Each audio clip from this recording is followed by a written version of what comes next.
mga kalangga, mga ka-insik, hello, good morning. Good morning sa atong tanan. Good morning Pilipinas and good morning world. Char! So nakamove on na ba ang tanan sa break up ni Katniel? Ika nakamove on na ka palangga? Huwag mo lamutan na. Di na, empathy. Dapat tayo feelings sa pan. Sayang baya. So for today's video mga kalangga, Kita si Pador. Close ka pa para makita ka sa camera. yes, for today's video mga kalangga ay nagkakape na naman kami. O si morning routine po. Pero nakaligo na po ako mga kalangga. Ayan o. Black coffee. Pero po, before ako naligo and before kami nagkape, ay nag-harvest muna kami ng ating mga gulay mga kalangga. Oh. Kamo lang. Sus, grabe kadaghan mga kalangga. Super dami ng ating gulay.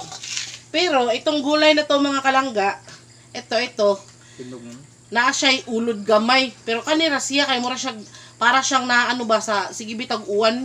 Lagi kasing inuulan mga kalangga, kaya kanang na ano siya sa tubig ba, mura siya nalata ba. Oh, pero wala siya uod.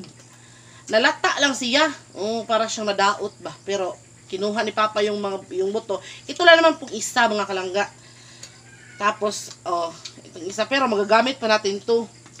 Tapos meron tayong apak dito na eggplant mga kalangga. So plano ko na iano namin 'to, kanang itutorta para mamayang tanghali. Tapos meron tayong 1, 2, 3, 4, 5, 6, 7, 8, 9, 10. 11, 12. Uy, dusi! Isang dusi ng talong. Kuan mga kalangga, palaya. So, ito namang ang palaya, plano ko, ito yung ulam namin ngayong umaga. Yes. Lalagyan ko siya ng itlog, mga kalangga. Kuan ko siya, iitlogan.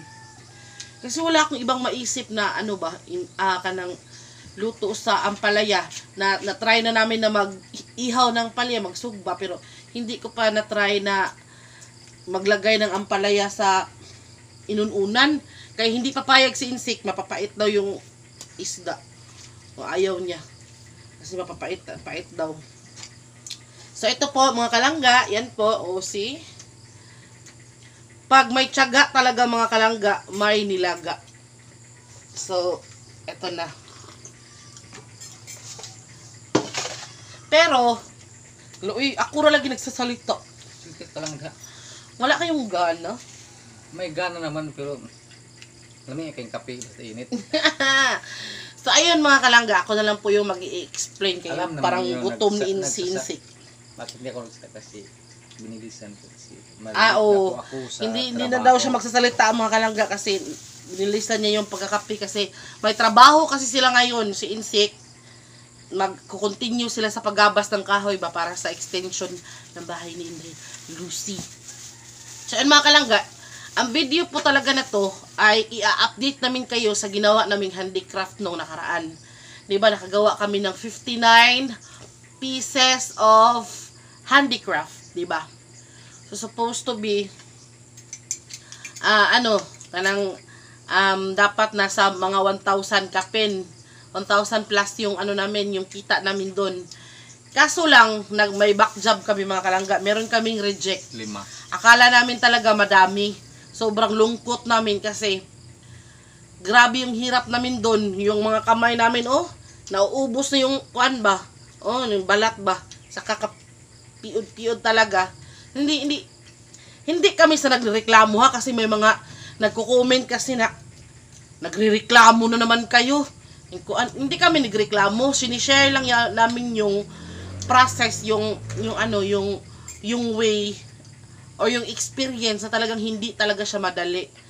Tapos sobrang lungkot namin dahil sinabi nung first QC marami daw reject, kaya talagang nawindang yung mundo namin. Kasi imagine pagising pa lang yun na yung inaano namin, hindi na kami halos makatrabaho dito sa mga house chores ba. Kasi yun yung inuna namin kasi nangayawat lagi, nagbakasakali na makadami. Tapos ma-reject lang. Tapos sa gabi, matutulog kami, 11 na, 12 na. Kasi, kuan ba, nangayawat lagi nga. Ano ba yung nangayawat sa Tagalog? Uy, talagang nagbakasakali iba na madami yung aming gawa. Tapos ma-reject lang ba? Talagang napakalungkot, no? Di ba pa, no? Tapos si Papa, sabi pa ni Papa, sus!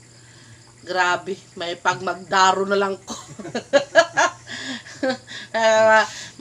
Magdaro na lang daw siya, mga kalangga, kasi yung daro, kung mahiwi yung pagtudling mo, pwede ka naman bumalik. Madali lang ba? Kaysa dyan. Kaya, kapon mga kalangga, nagpapasalamat na lang din kami, pumunta dito yung may-ari. May back job kaming 5. Ari pa, ipakita mo pa, ari pa. Ito yung back job namin. Pero ito, na ano na namin to, nagawa na namin to. So, ipapasa na namin ito, 5 po siya mga kalangga, yung iba andun pa. Kasi yung pagkagawa daw, sobrang higpit. Hindi na purmang carrots. Hindi siya, kuan ba? Hindi siya kanang lingin, bitaw, hindi na siya bilog. Supposed to be, bilog siya. Kasi para nga siyang carrots, tapos lagyan ng dahon dyan, pipinturahan nila ng orange na parang carrots talaga. Kaya kailangan bilog. Pero yung pagkagawa, napiod ba? Yun bang para siyang naihawak, bitaw, mura bitaw siya Coca-Cola body panlangga. Yung nasa gitna ba? Kanang kuan bitaw, kanang na-press talaga siya ng sobra, kaya na-reject. Kaya ayun yung kanang isinuli dito, yung ginawa namin kahapon ni Insik at saka ni Papa, tinanggal na naman namin. Tapos ang hirap ang tanggalin kasi napakahigpit ng ng pagkakapasok talaga sa mga lungag-lungag bitaw, kaya nahirapan na naman kami Pero mabuti na lang, 5 lang yung mga kalangga, yung na-back job. Kaya itong 5, hindi po siya binayaran. Yung yung ilan ba yun? 59. 54 na lang yung 54 pieces lang yung binayaran. Kaya ayun, nagpapasalamat po tayo mga kalangga kapag may tiyaga talaga. Ito simple lang tong tingnan mga kalangga, pero napakahirap pala nitong gawin. Nung tinitingnan namin to nung una, sabi namin madali lang pa, no? Madali lang, tapos nakaupo ka lang, umuti lang yung makita ka, tapos nakaupo, hindi pa yung madali mga kalangga. I-share namin sa inyo 2 days kaming dalawa ni Insik, sumakit yung tiyan namin, hindi namin alam kung bakit. Siguro sabi nung Miracle dito, sabi nung manggagamot, daw kanang panuhot ba, lamig ba kaysa kanang, kasi hindi na kami halos tumatayo. Kasi nagbabakasakali nga kami na makakuan ba, makadaghan. So ayun mga kalangga. Akin na to. So ayun mga kalangga, no? Yun yung experience namin mga kalangga. Nagpapasalamat po talaga kami, no? Kasi kanang ayun, binayaran kami kahapon ng 972. Kasi lang 54 pieces lang. Yung 5 hindi pa siya binayaran. Sa Wednesday na po. Yeah. Kung binayaran sana yan 1,000 plus. Pero hindi naman siya binayaran sa Wednesday pa. Yun yung 972 yung binayaran. Kaya thank you God. Nakabili po kami ng bigas kahapon na humay. Nakakaanyutan mig humay mga kalangga. Nabawi na. Nabawi ang piod-piod.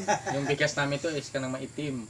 Kasi yung bigas namin mga kalangga, baka sabihin nyo nagpapaawa totoo po. Pero okay lang yun, importante may bigas, may kinakain. huwag Pero lang intindihin yung mga salitang maitim. Yung bigas, importante. may kinakain. Huwag lang skip ang ads. Basta yung lang po namin sa inyo mga kalangga, huwag nyo talagang skip ang ads, no? Kay doon lang po tayo talaga humuhugot ng lakas mga kalangga. Kahit sawang-sawa na kayong tingnan ang mukha namin. Para po sa suporta. Okay lang mga kalangga. So sa mga sa mga nagsasabi, nag-a-advise po na, uy langga, ka na for your own safety, sa health mo. Alam nyo mga kalangga, yung mga comment nyo, kahit minsan hindi ko sinasagot, hina-heart ko lang, ibig sabihin no, na-appreciate ko yun mga kalangga, yung mga advices ninyo. Pero, hindi naman ako masyadong malakas kumain lang, no? Kasi kami, minsan lang kami mag-snacks. Tapos, minsan lang kami masarap ulam. Hindi, yung ano nga, yung isang, pila ba nakatakos ang dungago ni pila ka, tulo ka baso nga, ganyan. Hindi pa namin mauubos yan, tapos may aso pa kami. No. Hindi naman ako masyadong, parang ganito na lang siguro yung katawan ko ba. Kasi lalo na ngayon, parang nanibago yung katawan ko. Kasi nung una, nagtatrabaho ako, bugbog yung katawan ko. Ngayon, parang ito nga, bigla nga ka ng, wala ko'y trabaho ba. Nagbantay lang ako tindahan, linis, maglaba, parang ganun, yun lang yung maglinis-linis lang sa bahay, yun lang yung talagang kuan ba. Kaya parang ganito lang siguro mga kalangga, pero tinitreasure ko naman po yung mga advices ninyo mga kalangga. So ayo asa mo kanto mo kanang may insert sa ko kanang sige. makitso sa ko kay Ay, mo insert ka, di mo insert. insert sa kong tabi ba na Okay. So, mo-exit po si Insect mga kalangga, kaya magbihis na siya, mag-ready na siya. Meron na naman po siyang baon, meron na po siyang kuan, meron na po siyang tubig. Nagpapakain lang, nag-snacks lang. So, yun mga kalangga, alis sa Insect. Uy, kay mag-outro sa taoy, in taon undong. So, thank you so much no sa panunood. Thank you to Ma'am Evelyn Galo, Ma'am Maria Geraldine Nunez, sa mga Buena Frost, sa mga bumalik na mga subscribers natin, sa mga haters and sa mga bashers, thank you so much and very much kasi nanunood pa rin kayo sa amin. And to all Langga Insect Vlog fans and supporters. So Si Papa rin kay smile kay kuha pa ni sa nilo kasi ginapay ko. Kuha pa ni sa naligo. Pero makaligo na ni siya. Gwapo kayo. Musamot ni kani kagwapo. Yeah. Nagupitanan na siyang buhok. So happy Sunday po sa inyong lahat mga kalangga. Sana po okay lang kayo diyan. And malapit na po ang Pasko, sobrang excited po tayo, no? Kay pag malapit na ang Pasko, ambot-lambot ka, no? Bisag lisod kay ang panahon, pero kapag malapit na ang Pasko, murang excited na, no? Ngayon kay makakuan mo ta mga aton sad masugat ang laing kuan na sad ba. Ang laing tuig na sad. Oo. Laing tuig. Mo gitawag og Pasko siguro kay Kalipay. O Pasko kalipay mo na. Mo lagi. Para masugat.